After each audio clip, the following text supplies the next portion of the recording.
किस्मतपुर नामक गांव में एक बूढ़ा मछुआरा हुआ करता था।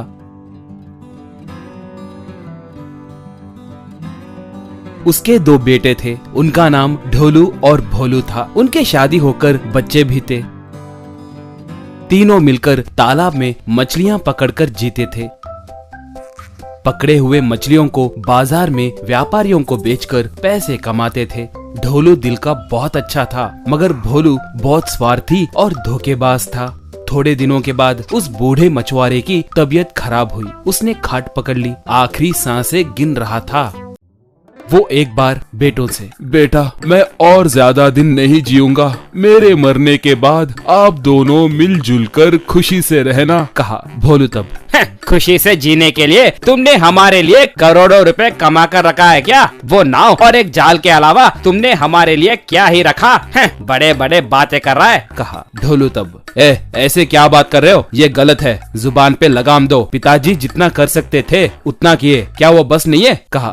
पिता तब, बेटा, भोलू का गुस्सा होना गलत नहीं है, इसलिए जो राज मैं आज तक तुम दोनों को नहीं बताया वो आज बताने वाला हूँ। उस छज्जे पे रखे संदूक में एक राज छिपा है। उसे मुझे एक स्वामी जी ने दिया। उसके मदद से मुझे संपत्ति मिलेगी कहकर उन्होंने बताया। घर आने के बाद उसे खोलकर देखे तो मुझे कुछ समझ में नहीं आया था। बाद में उस स्वामी जी के लिए बहुत ढूंढने के बाद भी वो मुझे नहीं दिखे। तब से वो क्या है मुझे समझ नहीं आने के कारण उसे उस छज्जे पर ही रहने दिया। वो तुम्हारे काम आएगा क्या? एक बार देखो तो, कहा। ऐसे थोड़े दिनों के बाद वो चल बसा।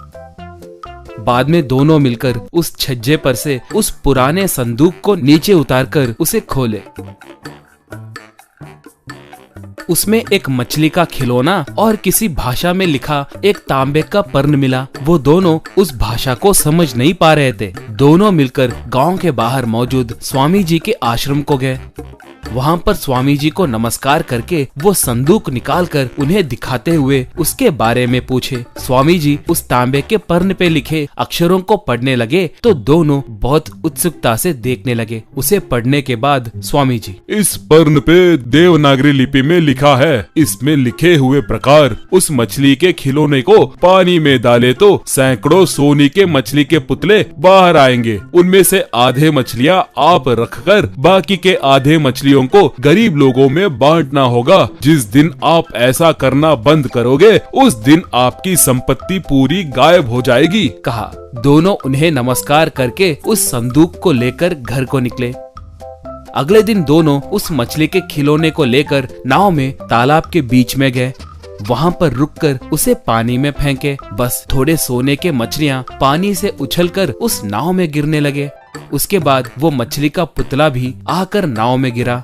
ढोलू नाव में रहकर नाव में मौजूद सोने के मछलियों को एक एक करके किनारे पे खड़े भोलू को देने लगा। उस सोने के मछलियों को दोनों बराबर बांट लिए।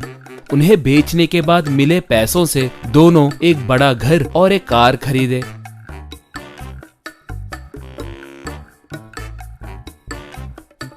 ढोलू उसे मिले पैसों में से आधे पैसे गरीबों में बांटा, मगर भोलू ने ऐसे नहीं किया। देखते देखते फालतू में मेरे पैसे गरीब लोगों में क्यों बांटना? मैं हर किस नहीं बांटूंगा, मुझे और थोड़े पैसे चाहिए, यूं सोचा। ऐसे दोनों आए दिन तालाब के बीच में जाकर मछली के खिलौने को पानी में डालना, उसके द्वारा सोने के मछलियों को पकड़ना, उन्हें सेठ को बेचकर पैसे कमाना, ये सब करने लगे। ढोलू गरीबों को दान करना नहीं भूला, मगर भोलू 1 रुपया भी दान नहीं कर रहा था। एक बार भोलू के मन में लालच जगी। वो मछली का पुतला इसके पास ही क्यों रखना? मैं उसे चुराया तो मुझे ही सारे सोने के मछलियाँ मिलेंगे ना। तब इसे हिस्सा देना नहीं पड़ेगा, कहकर सोचा। ऐसे वो ढोलू के घर में से मछली को चुराया। बाद में तालाब के बीच में आकर उस मछली को पानी में फेंककर बहुत देर इंतजार करने के बाद भी एक सोने की मछली भी बाहर नहीं आई। तब वो मछली का खिलौना बाहर आकर, नीच स्वाति, तुम्हारे जैसों की वजह से ही ये समाज और ये देश बर्बाद हो रहे हैं। गरीब लोगों को मदद करने में तुम्हें क्या परेशानी है? जाओ जाकर तुम्हारा घर कैसा है कहकर एक बार देखो तो अब से मैं डोलू के पास ही रह जाऊंगी। अगर तुम एक और बार मुझे छुए तो तुम जलकर राख बन जाओगे, देख लेना। कहकर वहाँ से उड़कर ढोलू के घर को पहुंची।